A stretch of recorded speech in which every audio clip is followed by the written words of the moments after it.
Hello and welcome back to the final part of this week's show. Sam and Paul still with us. Bit of a shit, just a couple of shit games left, so we'll wrap this up pretty quickly. Stick with this, guys. Yeah. Talking about selling it. That's a good point, yeah. West Ham Palace.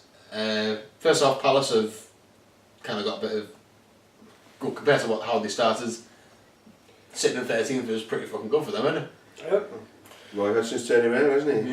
Yeah. For all the flack he's got, kind of job he's very good at. So, I mean, we did say at the step, like quite early on that Palace was just finished. You didn't see a way back from the start of the day. You were like, surely not in the Premier League. You can't afford to go on the run that they did and actually stay up. But we talked about this before, the video before. The gap between relegation zone and mid-table is so small that all you need is 2-3 results to go your way, and that's the thing about that 8-game run at the start of the season. It just got magnified in the press because it was the start of the season, and they had them not scoring on top of everything else. Yeah, the whole not scoring thing, I think, was a bigger part than that. But in terms of points picked up in, say, that 10-game period, was probably not that worse than if you pick a 10-game period out of any other sort of relegation fodder or even bottom half the table, because it was just done as the first 8 games. Yeah. So we went through a horrible spell. Yeah.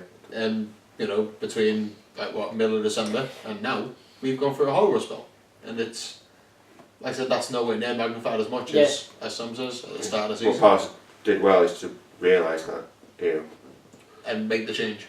Make a change. Oh yeah, but the players obviously they had injury at the start as well. Zaha obviously the key one, but they just to have that belief, just to make it sure that everyone in the club knows. Look, yes, it's a bad start, but this doesn't need to kill us. Other teams will have similar runs where they don't pick up these points, and we can just start building towards something. And they're just like doing it quite quietly, but with a few excellent performances in it.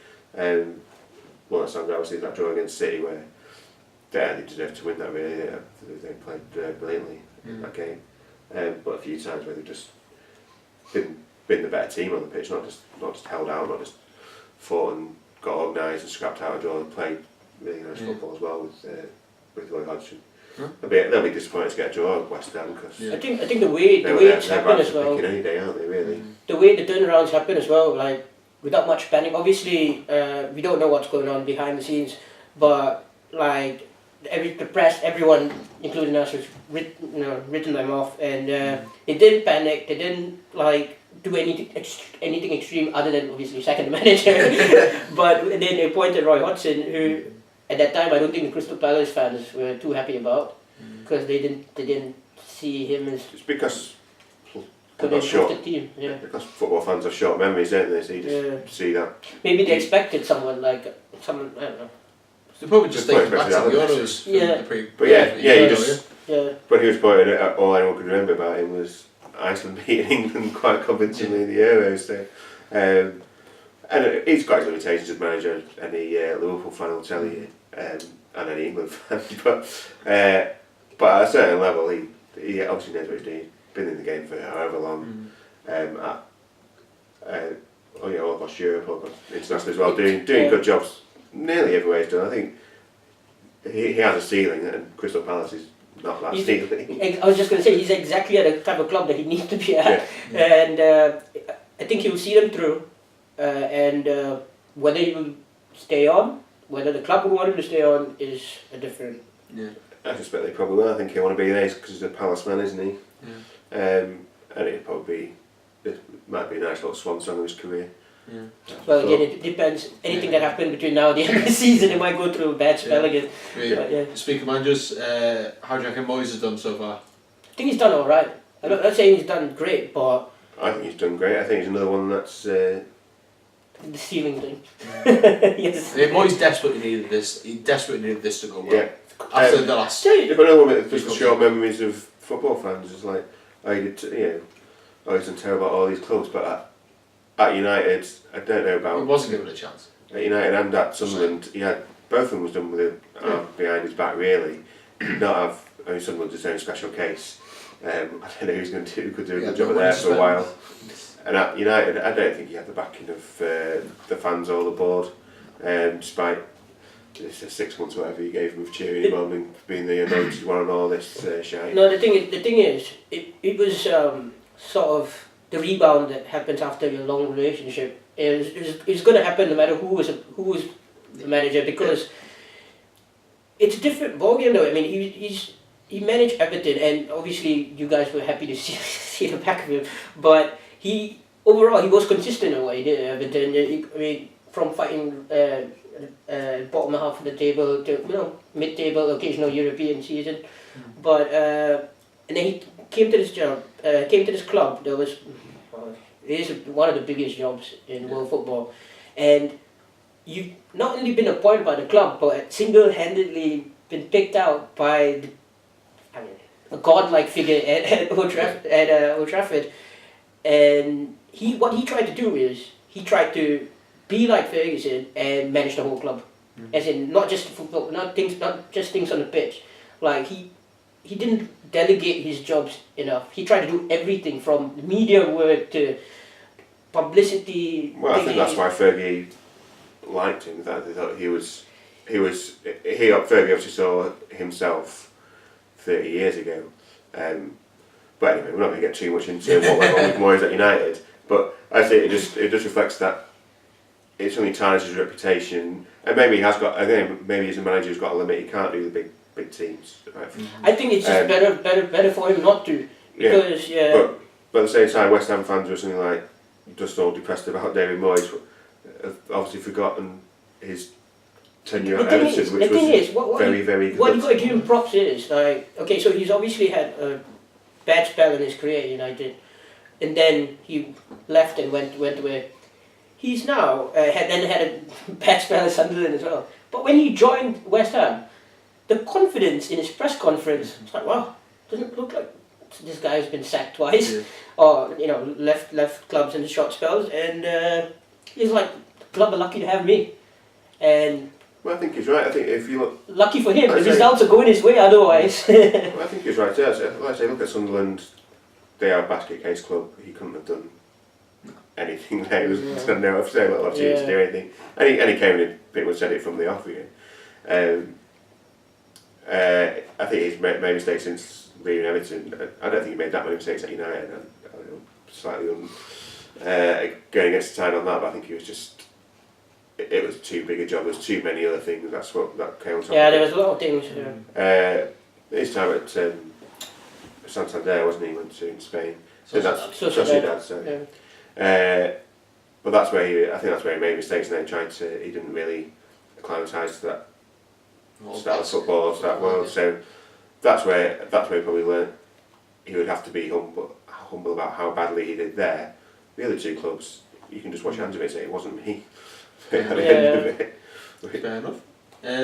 He's held on to much on after Andy Carroll as well. He did, yeah. Good point. How of Chelsea's advances by getting injured. Yeah. So Huddersfield Liverpool Tuesday night. Yeah, we obviously watched that game together. Awful game, really. It was just Huddersfield just went. They didn't turn up. Huddersfield, well, in a way they did. I mean, the amount of shots. What it kind of shows, Huddersfield just had that. I was surprised a bit that Huddersfield did it actually, because I thought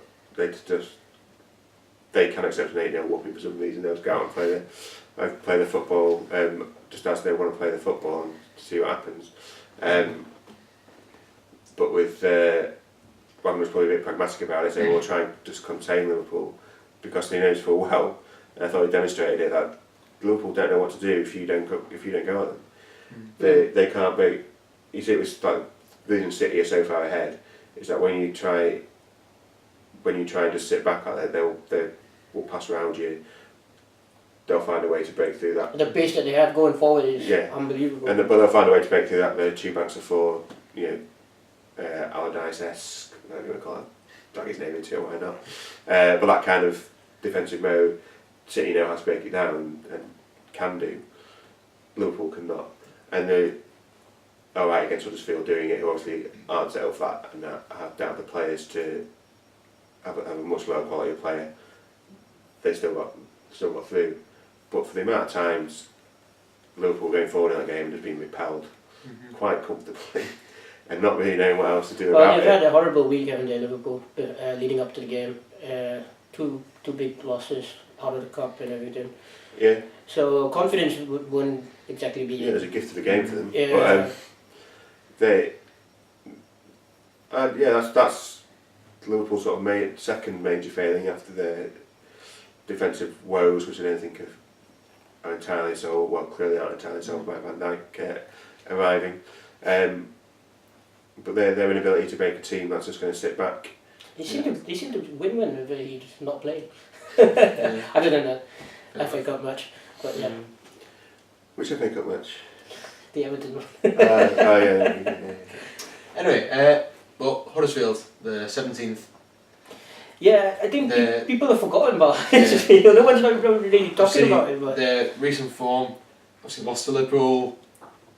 Obviously they got a draw in the FA Cup against Birmingham. Lost to Stoke. Lost convincingly to West Ham. Lost to Leicester. It's Huddersfield aren't good. they can sum it up? they can start their run after this weekend though, because we have to beat them first, and then they can sort of They beat it last time, didn't they? Get your revenge. I'm going to bring up my goal difference rule again. Sam's goal difference rule. Go ahead. Well, Huddersfield. I'll just do it from the 16 now because Stoke are in the same boat. But Huddersfield and Stoke are on 24 points and got a goal difference of minus 25. But then below that, Southampton with 23 points of minus 11, Swansea 23 minus 18, West Brom 20 and minus 15. Now, in my mind, Stoke and Huddersfield are in the most trouble there. Yeah. Stoke's goal difference due to Chelsea mainly. Yeah, but even take that 8 away, they're still here. And Swansea. Yeah. Just basically, it's just that when you're conceding goal, when you're getting that sort of goal difference at this stage of the season, you are in a lot of trouble. Yeah. I suggest that Southampton will be a lot less worried, despite being in the drop zone with their minus 11 goal difference and 23 points. I think we can go on a little bit of a run. Huddersfield and Stoke look a lot less likely. Stoke got a new manager as well, so. Oh yeah, we'll see how that works. Does that lead us in? Before we do that, we'll just very quick word on. That was a good segue. Yeah, it was, but that's more of a wrapping up video. Since you mentioned Southampton, they got a point against Brighton. Not a great result considering what we just said. Obviously about the goal difference. Brighton, where are Brighton at the minute now? 15th. So they're also on 24 points, but minus 16. So. Exactly, yeah, that's a game that Southampton really should be winning if they want to they stay should, up. but I don't think they got enough quality going forward. At home they certainly want to win, but yeah, they're still. Yeah. They've really take the chances. No. Consistent issue for the last I thought 2 seasons. They can't score. I mean, is Charlie Austin back? No. I think he's still out. You think he's still out injured? I'm not sure. Anyway, I thought they would have gone out and tried and get a striker, but yeah. They picked someone up from Norwich, or I think of someone else. Is it that Alex Pritchard? He went somewhere. Yeah. Whether it was Southampton or not, I couldn't tell you. But Southampton's purchases as they were. I think defensively they're okay, but they need to be more clinical up front. We've got a Carrillo from Monaco. Oh yeah, he's signing for Liverpool in the summer, isn't he? Yeah. 80 million. But he might be enough as a just to get him through the rest. Yeah, of the season. they're still solid enough at the back. Yeah. Again, I think Van Dijk's a big gold red herring of a player. But anyway, it's one they would have wanted to win. But Southampton, you just feel just accumulate enough points through results like that. Where they'll grind out the draws and get enough points. I don't really see them going. Some of the dour season for them down there. So when were the last sort of free-scoring Southampton side? It's going back a while. When Letizia. But the last 2 years they've not been barely getting to buy goals, have they? So. Well, it doesn't help when every time you get a good player, you end up selling it on. Yeah, but I mean that's the model age. It still works for them. Good youth set up and stuff. So. No, but if you want to take it to the next level, I mean, you look at the number of quality players that they've lost over the years. I mean, to Liverpool alone. Well, that's their business model. Their business model isn't taken to the next level, is it? It's survive. It's just well, not even survive. Sometimes they've had like 8th, 7th place finishes, haven't they? Quite recently. But as fans though, you know, fans deserve more than that. Yeah, and as fans, you just have to take it in a league position. I think in that size. I think they're past that stage where. And they have. Staying up is it's a successful season. And the other thing they've done is they've had cup finals in there as well. Which exactly. Teams like that, I don't know why teams like that don't do it more often. In that they can't afford to push on, and they're never going to really. Well, no, they're never going to take that hit. Or it's such a risk to take that hit of an investment to try and push to that next level of 6th or 5th. Maybe get your Europa League place, maybe not. When you can just have a sort of mid-table mediocrity, be safe every year, perhaps not this year so much. But do you know what the big transfer sell players, make money through transfers, and then have a tilt at Where's that money going though? Have a tilt at the league. Where is that money going? And they're not clearly not buying any big names. So all the big transfer fees that they get for all these great players that they produce. It goes back into producing more players, doesn't it? I suppose. I mean, it's a pretty decently run club. As Southampton fan, the last 2 years have been poor for them in terms of just being of excitement and league position. But again, it's not. They're only a few years back where they were 7th, 8th. I don't think they're that far away again. And last year they had the cup run, didn't they? Great cup final. And should have won a cup final. Yeah, very unlucky not to come away with that. Zlatan. But that's all certain teams can hope for with. Because you can see it with Everton that it's obviously a much richer club than Southampton, historically a big club, internationally a bigger club. To make the step. Are you happy? You just referred to Everton as a big club. well, famous, but and they do have big revenues abroad, which Southampton don't have, and would find it very hard to tap into to get that level to start challenging to call yourself a Europe team, call yourself a European side. And Everton now a European side. Fair enough, for that Champions League side, but they're the European side consistently. For Southampton to go that next step on is a big financial gamble that the owners are probably right not to take. Yeah. Fair enough.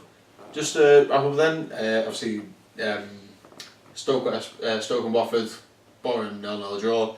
Only talking point really is both got new managers. First off, Malcolm